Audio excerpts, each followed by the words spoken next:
Hi, this is Shannon from No Shelf Control. Thanks for joining me on the channel again tonight. I'm very excited to talk to you about a book that I have mentioned on a couple of my videos in the past. You may remember that my local library is having a challenge in the month of March to read queer books. And they listed several queer books that they might recommend you check out if you didn't have one in mind. And one of those was The Magic Fish. And that is by Trung Le Nguyen. You also saw this book when I visited Gramercy Bookshop in Bexley, Ohio. That is where I actually picked this up. They had a shelf talker for it that intrigued me and reminded me of the challenge at my local library. And so I grabbed this one. Now, a couple things to tell you about this book. It is a graphic novel, and I almost never read graphic novels. I read Snapdragon last year, really enjoyed it, but just never pick up graphic novels. So I was excited to get this one and to see if graphic novels are my thing in any way. Now you'll notice on the cover, just beautiful artistry. You've got this gorgeous woman in the background with hair flowing everywhere, and you get the impression that she's underwater. And then you have this young man here reading a book with this patchwork jacket, and you can see how they're sort of counterimposed on one another. And you've got different colors. So the green in the background for the woman under the water, and then this tannish orange for the young man. And I'll tell you more about that as we get into the book. So let's talk about The Magic Fish. I have some information for you. As always, let's see. What do we got here?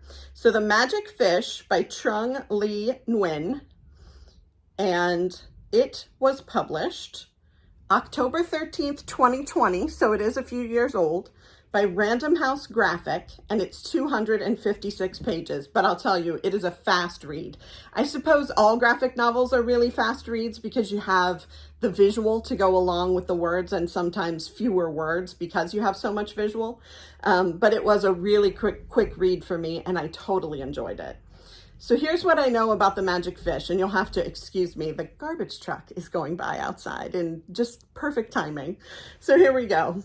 Tien loves his family and his friends, but Tien has a secret he's been keeping from them, and it might change everything. An amazing YA graphic novel that deals with the complexity of family and how stories can bring us together. Real life isn't a fairy tale, but Tien still enjoys reading his favorite stories with his parents from the books he borrows from the local library. It's hard enough trying to communicate with your parents as a kid, but for Tien, he doesn't even have the right words because his parents are struggling with their English. Is there a Vietnamese word for what he's going through? Is there a way to tell them that he's gay? A beautifully illustrated story by Trung Le Nguyen that follows a young boy as he tries to navigate life through fairy tales. An instant classic that shows us how we are all connected. The Magic Fish tackles tough subjects in a way that is accessible with readers of all ages and teaches us that no matter what, we can all have our own happy endings. So, great book. Would be great for young adults, but also really intriguing for adults. I did not find this to be dumbed down in any way or in any way YA to the point that I would feel uncomfortable reading it as an adult or feel like it was too pat or too simple for me. As you heard me say in the synopsis, fairy tales are a big part of this story. Tien is gay, as you heard in the synopsis. He's trying to find a way to come out. He is out to one of his friends, a young woman, and one of his other friends, a young man, he has a massive crush on. And one of the things I loved about the story was how accepting his friends were. There was no hesitation on either of their parts. Even when the young man became aware that Tien had a crush on him, the acceptance was just overwhelming and heartwarming. And how those two kids handled that situation was just beautiful and perfect to me. So I really loved that part of the story. But Tien also reads fairy tales, primarily with his mom, but also with his dad, has read them with her since he was little. They speak two different languages. He speaks some Vietnamese, she speaks some English, but neither one of them is fully fluent in both languages. And they use these fairy tales as a way of talking to one another and telling each other things, which I thought was great, especially because I read with my son today.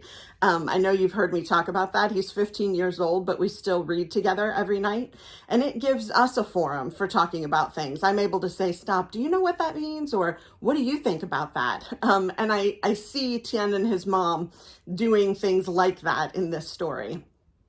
So one of the things that fascinated me was that the author chooses to tell fairy tales that are different internationally. So you will see Tien's mom tell a fairy tale story that you know by heart from either the Brothers Grimm or Disney, but she tells it in a very different way. It is apparently very different in Vietnam than it is in the United States, the story that we grew up with. And I loved that. I loved that it's just a little different. It's certainly recognizable. You're going to know that it's The Little Mermaid or whatever story it is. But you're going to see a difference based on how it's handled internationally. The one thing that the author does that I love, so let me see if I can show you a few of the pictures. When we're in the fairy stories, we're in a specific color. So you can see here, we are in blue in the fairy stories. Let me see. When we're in Tien's day-to-day life, we're more in the pink or red colors. And it helps a lot because as you flip back and forth between time periods, so Tien's mom goes back to Vietnam, and we have a different color for that as well. It keeps you clear on where you are. It is possible that this could be confusing, but the color coding helps a lot. The illustrations are absolutely gorgeous. I don't know if you can see the dress on that character, but absolutely beautiful illustrations. Very simple, not a lot of muss and fuss, but definitely enough to tell the story in a way that is propulsive. Let's see, what else did I want to say? It is generational. I think I said that. Tien's mom visits Vietnam and hears stories from her family that sort of reassure her about what's going on with Tien. It is generational as well. You see Tien's mom in Vietnam hearing fairy stories from her aunt because her mother is ill. That's why she goes back, that help her to deal with day-to-day life. So you see this not only happening between Tien and his mom, but between the mother and those older than her, which I think is really beautiful. It is overall a great book, a fast read. You could pick it up and read it in a night. And I just think that it has such a strong message and such an enjoyable, like with the fairy stories woven in, it's enjoyable. It's not a heavy preaching type of novel. It gives a sweet message intertwined with a lot of stories, and it makes you think. So I really enjoyed it. That is The Magic Fish by Trung Le Nguyen. I hope you will pick it up. It definitely is worth the read. Okay, so if you enjoyed this video today, I hope that you will smash the like and subscribe buttons. Also, remember that I do have a gift registry in the descriptions of all my videos. If you ever want to gift me a book, have me read it, and give you a shout out on the channel, I would love to do that. You are, of course, under absolutely no obligation to do so.